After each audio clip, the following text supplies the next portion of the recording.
Su pronunciamiento, una vez que se había anunciado en la Asamblea que no iba a pasar lo que solicitaban muchos, que era la destitución del presidente de la República. Sí, yo considero que, sin ser defensor del gobierno de turno, siempre me caracterizo por defender conceptos y principios. El Ecuador ya no aguanta más una tumbada de un gobierno nacional, porque vamos a estar, como dice comúnmente el pueblo, de tumbo en tumbo, y así no se solucionan los problemas álgidos. Hay que decirle y denunciarle al país que atrás de toda esta gran protesta social se encuentran las manos oscuras del correísmo y básicamente del expresidente Rafael Correa Delgado. Porque él que quiere definitivamente votar al gobierno de turno, captar el poder en las diversas instituciones públicas, sobre todo de control y de justicia, llámese Fiscalía, Corte Nacional de Justicia, Contraloría General del Estado. ¿Para qué?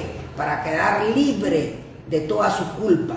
Entonces estaba utilizando no solo a sus asambleístas en la Asamblea Nacional, lastimosamente secundado por un grupo de asambleístas de Pachacuti, y ahora obviamente disfrazando en la protesta social capitaneada por el señor Issa, que ha quedado evidenciado, señor periodista, ante el país, que este señor no quiere la paz, este señor quiere la violencia, quiere el caos, quiere la desestabilización.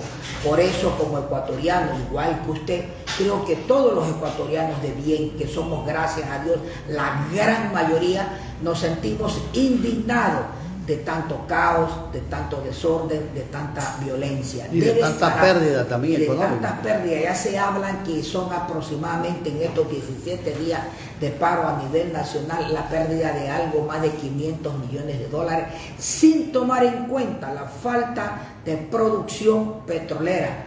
Entonces, señor periodista, yo hago una invocación. Ahora está como mediador la Conferencia Episcopal Ecuatoriana.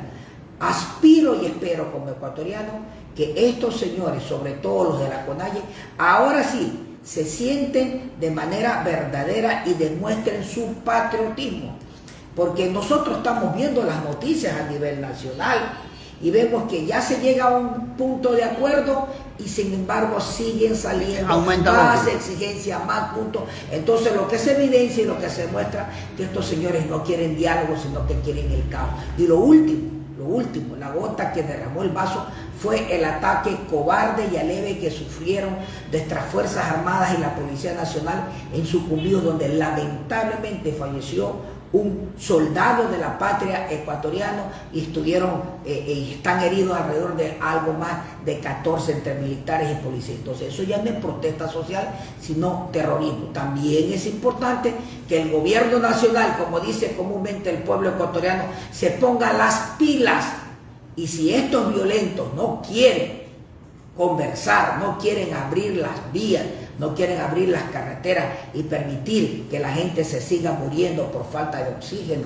en los hospitales, por falta de medicina en los hospitales, por falta de atenciones médicas. Incluso denuncian de que hasta las ambulancias son bloqueadas y son realmente dañadas. Eso quiero decir, señor periodista, que ni en las guerras, escúchese bien, ni en las guerras se las ataca a las ambulancias, peor aún de la Cruz Roja. Entonces es importante ya ir definiendo qué es lo que quieren, porque el pueblo ecuatoriano también quiere paz y exige del gobierno ya no mano dura, sino simplemente la aplicación de la ley. A los violentos, a los terroristas, hay que ponerlos en la cárcel y en manos de la justicia ecuatoriana. Si no, esto se vuelve un caos y pierde todo el país. Ahora, se constituye esto en un atentado en contra de los derechos humanos, en contra de la vida, no permitir que pase el oxígeno, que no permitir que pasen los enfermos a recibir atención especializada. Esto tiene que ser de alguna manera sancionado. Mire, amigo periodista, lastimosamente los derechos humanos en el país y en el mundo tienen un sesgo. Se considera que solo supuestamente los protestantes o los grupos beligerantes frente al poder, independientemente de quien sea el gobierno, insisto, son los únicos que tienen derechos humanos. Y yo pregunto, ¿y los militares? Y los policías y los ciudadanos comunes y corrientes como usted y yo no tenemos derechos humanos. Si a usted le cierran una carretera y va en la ambulancia a su paciente y se le muere, no es violación a los derechos humanos. Es una muerte provocada prácticamente. Es una muerte provocada. Entonces yo sí pienso, sinceramente, y que ya vayan quitándose esa idea maquiavélica de la cabeza. Yo prendo el país, incendio el país, daño a la propiedad pública, daño a la propiedad privada y luego vienen con las famosas amnistías. Entonces el gobierno nacional tiene que también pararse en esa situación firme y sobre todo la sociedad civil. Entonces revoquemos pues el mandato dado por los electores a los asambleístas que firmen y que patrocinen una amnistía, porque la amnistía se convierte en impunidad y la impunidad es enemigo de la paz y de la democracia, amigos periodistas. Ahora, yo quiero el diálogo, pero me atienden los 10 puntos y eso no es diálogo, eso es imposición. Claro, el gobierno nacional explicó que al rebajar 10 centavos del precio del galón de la gasolina Ecopaís y Extra y 10 centavos en el diésel, hay más o menos un incremento, escúchese bien, de 250 millones de dólares por subsidio a ese combustible. Entonces, escuchar y decir que el gobierno de manera unilateral, así decía el señor Isa, ha realizado la rebaja de estos 10 centavos, que aparentemente parece poco, pero para las arcas fiscales, y en las arcas fiscales estamos todos nosotros los que pagamos impuestos, ¿no es cierto? Sí significa algo importante dentro del presupuesto. Al momento de sumar ya. Claro, entonces, es decir, que fue una decisión unilateral. O sea, como quieren decir que el presidente de la República tiene que consultarle al señor Isa. No, él es presidente de una importante organización social que es la CONAIE, pero él no fue electo presidente de la República para que tome decisiones. Pero también es importante, periodista, que el gobierno, como dije al inicio de esta entrevista, se ponga las pilas y haga un cambio de timón y dirija la vista, la visión hacia los sectores más preteridos y más olvidados.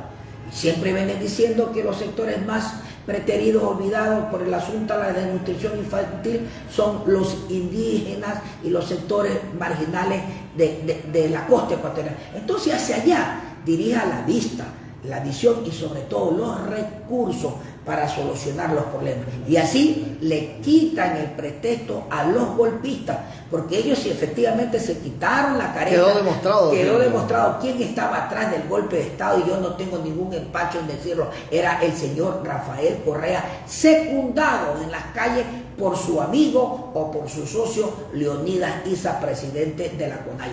Ellos están ya desnudados ante el país, pero el gobierno nacional también debe, insisto, cambiar, hacer un cambio de timón en su administración y fijar sus ojos y los recursos a los sectores más olvidados del país.